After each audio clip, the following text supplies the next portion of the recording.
साल का वो महीना चल रहा है जिसे अमेरिकन इंग्लिश में कहते हैं फॉल। और अगले 5 दिनों में हम जानेंगे who is forming the government in Jharkhand and who is falling short of it. नमस्कार, आप देख रहे हैं टीवी 47 चैनल और मैं आपको बताने जा रहा हूँ कि झारखंड में इलेक्शन की स्थिति क्या है। जी नहीं, मैं सेफोलॉजिस्ट नहीं हूँ और ना ही मैं योगेंद्र यादव से इन्फ्लुएंस्ड हूँ। मैं एक कॉमन जनता के नज़रिए से आपको ये बताने जा रहा हूँ कि हवा किसकी ओर चल रही है। ये कोई सेफोलॉजी नहीं है, ये back of the envelope calculation है। और जो सबसे महत्वपूर्ण चीज़ राजनीति में होती है, कॉमन सेंस, वो उस पर बेस्ड है। So cutting to the chase, who is going to form the government in Jharkhand in next 4 days? अगर आप मुझसे पूछेंगे, और मैंने झारखंड में एक्सटेंसिवली ट्रैवल नहीं किया है, लेकिन वो मेरी जन्मभूमि रही है जहाँ से मेरी बहुत डीप कनेक्शन रहा है, तो मैं ये कहूँगा कि at this moment it seems that BJP is on the course of forming the next government. अब सवाल उठते हैं कि ये कंक्लूजन पे मैं कैसे पहुंचा हूँ और क्या रीजंस हैं। क्या I am shooting in the dark और is it based on logic? तो मैं आपको कुछ लॉजिक्स बता दूँ। अगर आप बीजेपी और जेएमएम की फाइट को देखेंगे तो आप पाएंगे कि बीजेपी और जेएमएम के बीच की जो फासला है वो बहुत गहरा या बहुत दूर नहीं है। पिछली इलेक्शन में जेएमएम को मिले थे 30 सीट, बीजेपी को मिले थे 25 सीट, यानी कि इलेक्शन टाइट इस बार भी होने वाला है। लेकिन व्हाट आर द फैक्टर्स? कौन से वो फैक्टर्स हैं जो इस बार इंडिया अलायंस के खिलाफ जाने वाले हैं? बीजेपी अलायंस 81 सीट्स पे लड़ रही है, ये पहला मुख्य बिंदु है और ये बहुत ही महत्वपूर्ण बिंदु है। बीजेपी अलायंस 81 सीटों पे चुनाव लड़ रही है, लेकिन JMM alliance RJD plus Congress वो सिर्फ 41 सीटों पे लड़ रही है। आप पूछेंगे ये कैसे? जेएमएम ने कांग्रेस को 30 सीट दिया। अगर आप रिपोर्ट्स देखेंगे, न्यूज़पेपर से लेके ग्राउंड रिपोर्ट्स, तो आप पाएंगे कि कांग्रेस मैदान से नदारत है। ना उनके नेता वहां पर पहुंचे हैं, ना उनकी गाड़ियां हैं, ना उनके झंडे दिख रहे हैं। तो कांग्रेस ने ऐसा क्यों किया? It feels that Congress is out to sabotage the alliance. Haryana election के बाद जो हार्ड निगोसिएशंस हुई कांग्रेस के साथ, चाहे वो महाराष्ट्र हो चाहे वो झारखंड, कांग्रेस को ऐसा लगा कि its place is being squeezed in regional politics and it decided to take revenge. 30 सीटों पे वो चुनाव लड़ रही है। 7 रैलीज राहुल गांधी ने किए, जो कि बहुत ही कम है, और 4 रैलीज मल्लिकार्जुन खड़गे साहब ने किए। 11 रैलीज में भीड़ नहीं आ पाई।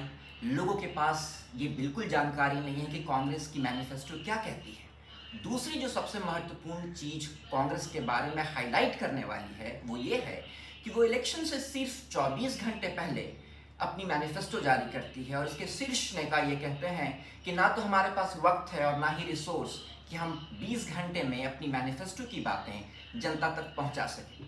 आप आरजेडी को देखिए, आरजेडी 7 से 8 सीटें लड़ रही हैं झारखंड में और सीपीआई एमएल 3 सीटें लड़ रही है।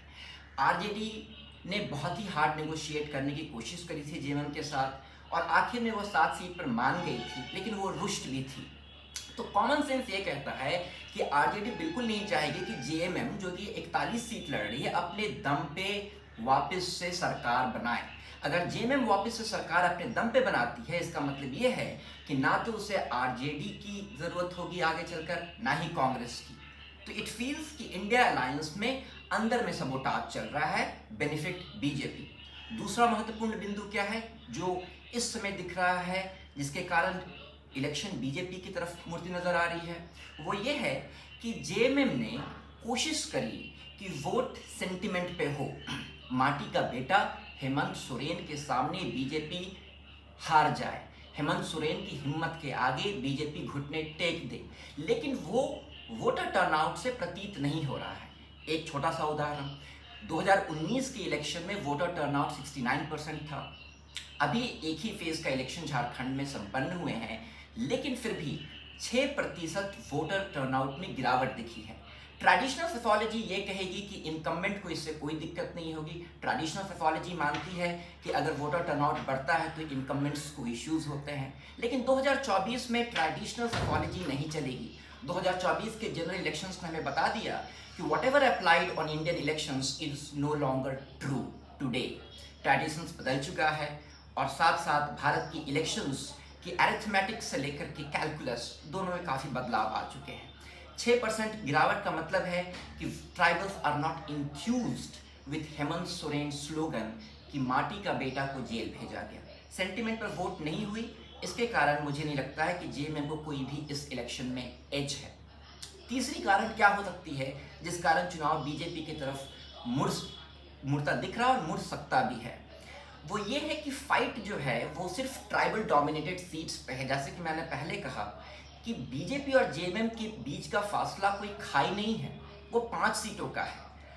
जो मेन फाइट होगी वो संथाल प्रांगणा में होगी, जहां पे 6 डिस्ट्रिक्ट है, 18 सीटें हैं। पिछली बार जेएमएम 9 सीटें जीती थी, कांग्रेस 4, आरजेडी 1, भाजपा 4।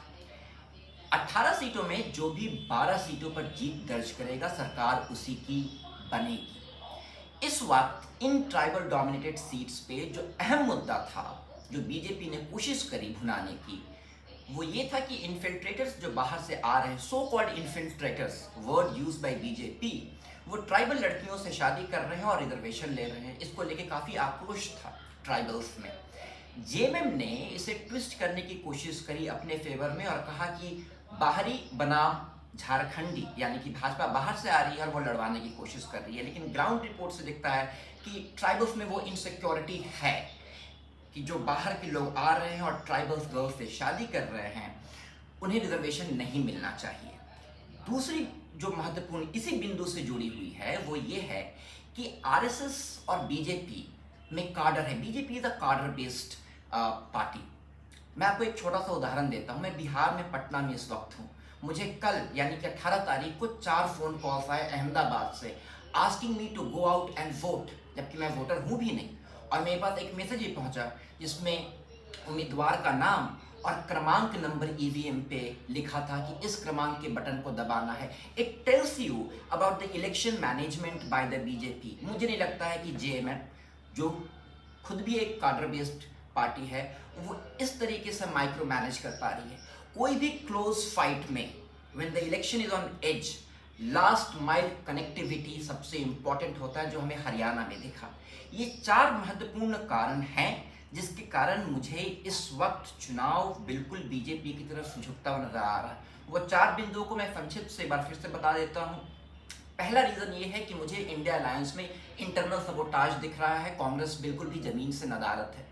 दूसरा कारण मुझे दिख रहा है कि जो ट्राइबल डोमिनेटेड एरियाज है, संथाल प्रांगणा, जहाँ पे 6 डिस्ट्रिक्ट्स हैं, जैसे कि जंगल महल पहले बहुत ही माइनस अफेक्टेड एरियाज था, इन डिस्ट्रिक्ट्स, इन कॉन्स्टिट्यूएंसीज पर बीजेपी ने अपनी बात सरलता से और बिना कंट्राडिक्शन के ग्राउंड लेवल पे पहुंचाया है कि जो बाहर से आ रहे हैं उन्हें रिजर्वेशन नहीं मिलना चाहिए, even if they marry tribal girls, local girls. JMM वो टॉक शॉप सेक्युलरिज्म में फंस के रह गई। Good point, but it is not going to materialise into votes.